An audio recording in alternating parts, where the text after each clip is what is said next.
افلا يتدبرون القرآن ام على قلوب اقفالها، تو کیا یہ لوگ قرآن میں غور نہیں کرتے یا دلوں پر قفل لگ رہے ہیں؟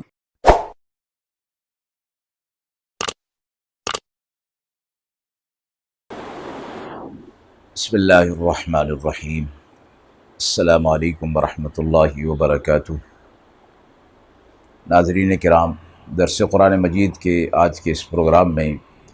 ہم سورۃ النساء کی آیت نمبر 165 تا 169 کا ترجمہ اور تفسیر پیش کر رہے ہیں۔ اعوذ باللہ من الشیطان الرجیم، بسم اللہ الرحمن الرحیم۔ رسلا مبشرین ومنذرین لئلا یکون للناس علی اللہ حجۃ بعد الرسل وکان اللہ عزیزا حکیما۔ لیکن اللہ یشہد بما انزل الیک انزلہ بعلمہ والملائکۃ یشہدون وکفی باللہ شہیدا۔ ان الذین کفروا وصدوا عن سبیل اللہ قد ضلوا ضلالا بعیدا۔ ان الذین کفروا وظلموا لم یکن اللہ لیغفر لهم ولا لیہدیہم طریقا الا طریق جہنم خالدین فیہا ابدا وکان ذلک علی اللہ یسیرا۔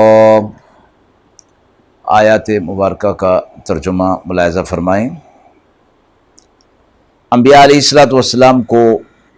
بھیجا گیا خوشخبری سنانے والا اور ڈرانے والا، تاکہ لوگوں پر کوئی حجت باقی نہ رہے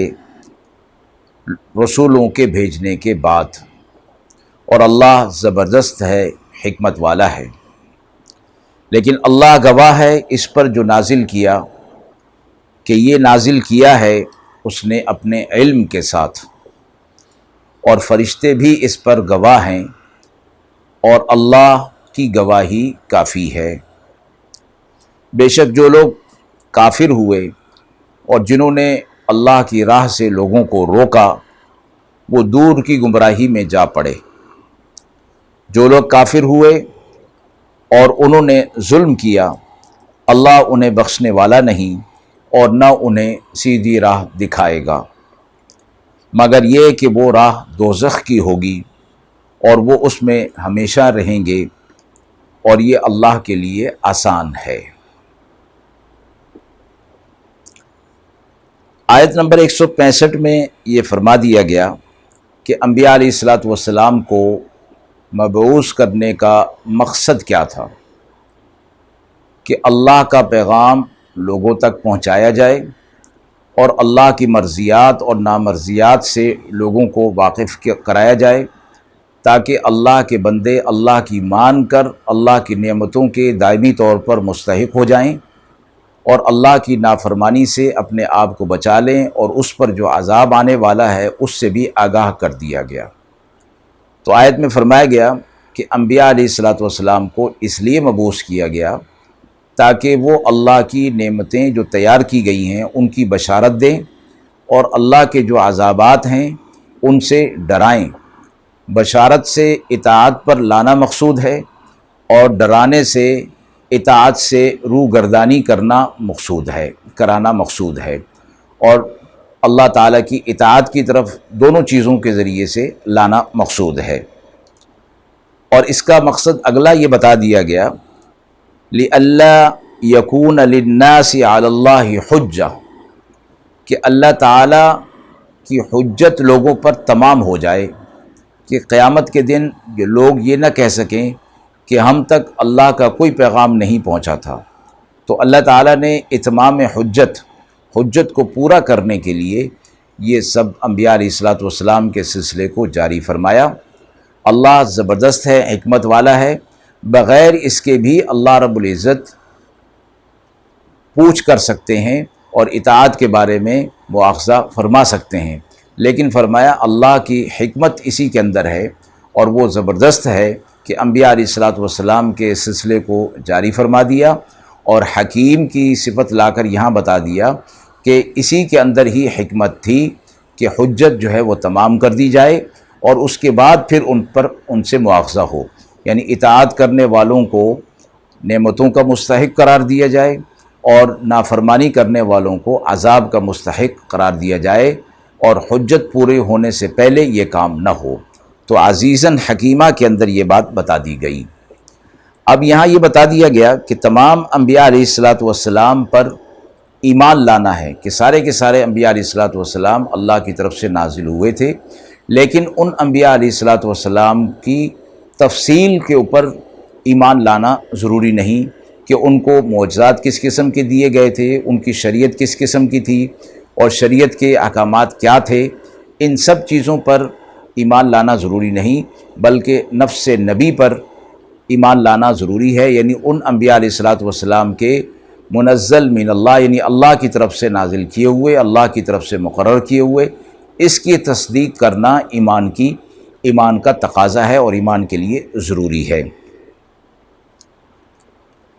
تو آگے فرمایا گیا اللہ گواہ ہے اس پر جو کچھ آپ پر نازل کیا، اور اللہ نے وہ چیز علم کے ساتھ نازل کی ہے، اپنے علم میں سے، یعنی وہ وحی کا سلسلہ اور شریعت اور قرآن اور کتاب یہ اللہ رب العزت نے نازل کی ہے، تو اللہ اس پر گواہ ہے اور فرشتوں کی گواہی بھی ہے۔ یعنی یہاں یہود و نصارہ کو یہ بتانا مقصود ہے کہ اگر تم آپ صلی اللہ علیہ وسلم کی بشارت اور آپ صلی اللہ علیہ وسلم کی جو وعید ہے جو اللہ کی طرف سے انہیں دی گئی اور وہ لوگوں تک پہنچا رہے ہیں، اگر تم اس پر ایمان نہیں لاتے اور ان کو نہیں مانتے تو اور اس پر گواہی نہیں دیتے ہو، تو اس پر اللہ خود گواہ ہے، اور اللہ اس بات کی خود گواہی دے رہا ہے کہ آپ صلی اللہ علیہ وسلم میرے نبی اور رسول ہیں، اور میں نے ان کو جو کچھ عطا فرمایا ہے وہ اپنے علم سے عطا فرمایا ہے۔ تو اللہ نے چونکہ آپ صلی اللہ علیہ وسلم ہوں یا دیگر انبیاء علیہ الصلوۃ والسلام ہوں، تو اللہ کی ذات تو اس پر گواہ ہے ہی، اور اللہ نے ان کو اپنے علم میں سے علم عطا فرمایا، لیکن ساتھ فرما دیا کہ فرشتے بھی گواہ ہیں۔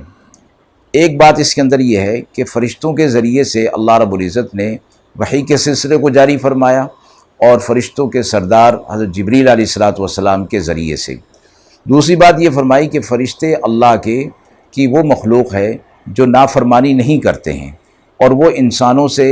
افضل ہیں، یعنی وہ نور سے بنائے گئے ہیں۔ تو ان کو یہ بتانا مقصود ہے کہ خود اللہ گواہ ہے، اور اللہ سے بڑھ کر ذات کس کی ہو سکتی ہے، اور اللہ کے فرشتے جو نوری مخلوق ہیں وہ بھی اس پر گواہ ہیں کہ اللہ کے انبیاء علیہ الصلوۃ والسلام سارے کے سارے برحق ہیں، اور یہ فرشتے تم سے بہتر ہیں، یہ بھی گواہ ہیں، اور اللہ کی گواہی کافی ہے۔ کوئی اگر آپ صلی اللہ علیہ وسلم کی نبوت و رسالت کا اقرار نہیں کرتا تو اللہ کی گواہی اس پر کافی ہے۔ اگلی آیت میں فرما دیا کہ جو لوگ کفر کر رہے ہیں خود بھی اللہ کی راہ سے رکے ہوئے ہیں اور لوگوں کو بھی روک رہے ہیں، یہ خود بھی گمراہی میں ہیں اور دوسروں کو بھی گمراہی میں ڈال رہے ہیں، اور قیامت کے دن ان کو دوہرا عذاب دیا جائے گا، ایک اپنے آپ کو حق سے دور کرنا اور دوسرا لوگوں کو بھی حق سے دور کرنے کی کوشش، یعنی لوگوں کو اللہ کی راہ سے روکنا۔ اور اگلی آیت میں فرما دیا گیا کہ انہوں نے اپنی جانوں پر خود ظلم کر لیا ہے، کفر کر کے انہوں نے اپنی جانوں پر ظلم کر لیا، حق کو سامنے دیکھ کر اس کو قبول نہیں کیا، تو پھر اللہ رب العزت ان کو سیدھا راہ نہیں دکھائے گا، ہدایت ان کو نہیں ملے گی، اور جس طریقے کو یہ سمجھ رہے ہیں کہ وہ اچھا طریقہ ہے، وہ طریقہ انہیں جہنم میں لے جانے والا ہے، اور وہ جہنم کا راستہ ہے جس میں یہ ہمیشہ ہمیشہ کے لیے رہیں گے، اور اللہ تعالیٰ کے لیے ان کو جہنم میں بھیجنا بہت آسان ہے، کوئی مشکل نہیں۔ یہود و نصارہ یہ سمجھتے تھے کہ ہم ہم آخرت میں عذاب میں مبتلا نہیں ہوں گے، اگر ہوں گے بھی تو چند دنوں کے لیے ہوں گے، اس کے بعد ہماری نجات ہوگی۔ تو اس کا جواب اس آیت کے اندر دے دیا گیا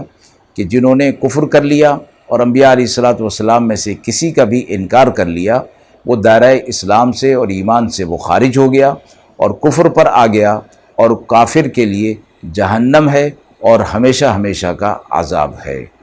وآخر دعوانا ان الحمد للہ رب العالمین۔